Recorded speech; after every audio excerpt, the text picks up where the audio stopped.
Hello guys, my name is Lahari, studying in Sri Venkateswara College of Engineering from the Department of CSE Data Science. Today we are going to discuss about the subject Introduction to Civil Engineering. Today we are going to see about safe city, water supply system and sanitary systems. First, let's look into the safe city. Safe city is a city. The integration of technology and natural environment increase the effectiveness of processes in the field of safety in order to reduce crime and terror threats to allow its citizens life in a healthy environment and simple access to health care and to achieve a readiness and quick response to threatening or arose emergencies. The indicators plan to implement Safe City. They are divided into five main aspects. They are crime and violence, road safety, ownership safety, disaster resilience, and public health. Now let's look into the next topic, that is water supply system. Process of water supply system.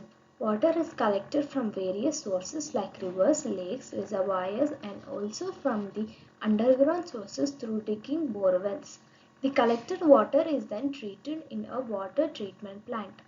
The treatment process involves screening, coagulation, sedimentation, filtration and disinfection. The treated water is then stored in large overhead tanks. From the tanks, water is then supplied to homes through main water supply pipe and distribution water supply pipe. Water meter is installed in every house to record the utilization of clean drinking water.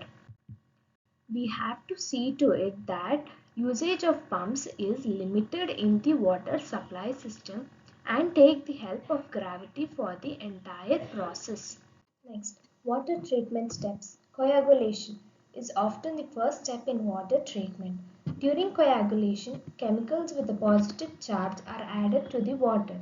The positive charge neutralizes the negative charge of dirt and other dissolved particles in the water.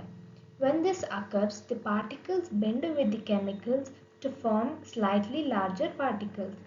Commonly, chemicals used in this step involve specific types of salts, aluminium or iron. Flocculation. This follows the coagulation steps. Flocculation is the gentle mixing of the water to form larger, heavier particles called flocks. Often water treatment plants will add additional chemicals during this step to help the flocks form. Next, sedimentation. This is one of the steps where water treatment plants used to separate out solids from the water. During sedimentation, flocks settle the bottom of the water because they are heavier than water. Next, filtration. One of the flocks have settled to the bottom of the water. The clear water on top is filtered to separate additional solids from the water. During filtration, the clear water passes through filters that have different pore sizes and are made of different particles, such as sand, gravel, and charcoal. These filters remove dissolved particles and germs such as dust, chemicals, parasites, bacteria, and viruses. Activated carbon filters also remove any bad odors. Water treatment plants can use a process called ultrafiltration in addition to or instead of traditional filtration. During ultrafiltration, the water goes through a filter membrane with a very small pores. This filter only lets through water and other small molecules such as salts and tiny and charged molecules. Reverse osmosis is another filtration method that removes additional particles from water. Water treatment plants often use reverse osmosis when treating recycled water, also called as used water, or salt water for drinking. Disinfection. After the water has been filtered, water treatment plants may add one or more chemical disinfectants such as chloride, chloramine or chloride dioxide to kill any remaining parasites, bacteria or viruses. To help keep water safe as it travels to homes and businesses, water treatment plants will make sure the water has low levels of the chemical disinfectant when it leaves the treatment plant. This remaining disinfectant kills germs living in the pipes between the water treatment plants and your tap.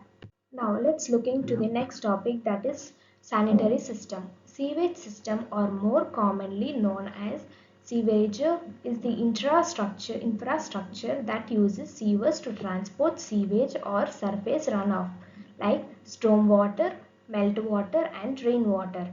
It is a network of pipes, chambers, manholes and other structures used to transport sewage or stormwater. Receiving dams, drains, manholes, dumping stations, storm overflow and screening chambers are all included in the combined sewer or sanitary sewer.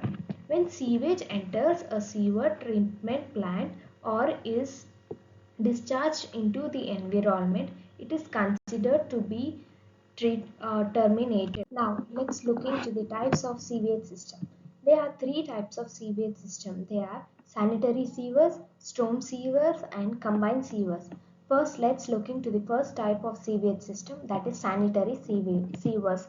The main purpose of a sanitary sewers is to carry waste away from homes and businesses to wastewater treatment plants. These systems are specifically designed to handle human waste and easily degradable manufactured solids such as toilet papers and tissues. These systems consist of many miles of piping, manholes and pumping stations to propel the waste through the system. Next type of sewage system is storm sewers. This is also known as surface or runoff sewers, are designed to collect and carry rainwater, snow melt and irrigation runoff into storm drains located in parking lots, streets and gutters. These drains are connected through a series of underground pipes that carry this water directly to rivers, lakes and other bodies of water without having treated at a treatment plant. Next type of sewage system is combined sewers. These type of sewers system are exactly what they sound like. They are a combination of sanitary sewer system and storm sewer systems. They typically aren't used anymore due to their potential health hazards to people and the environment. Advantages of combined sewers. The cleaning of sewer is easy. They are large in size. The maintenance cost is less.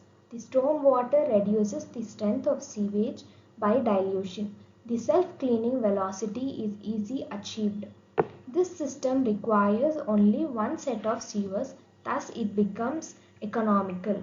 Disadvantages of combined sewers are the load on the treatment plant becomes high. The stormwater is unnecessarily polluted. The sewers are large in diameter. This system proves stone to be uneconomical when pumping is required for lifting of sewage. During a heavy storm, the combined sewer may be overflow, which may create trouble for the people. Thank you guys for watching this video. Please do like, share, subscribe and view my video.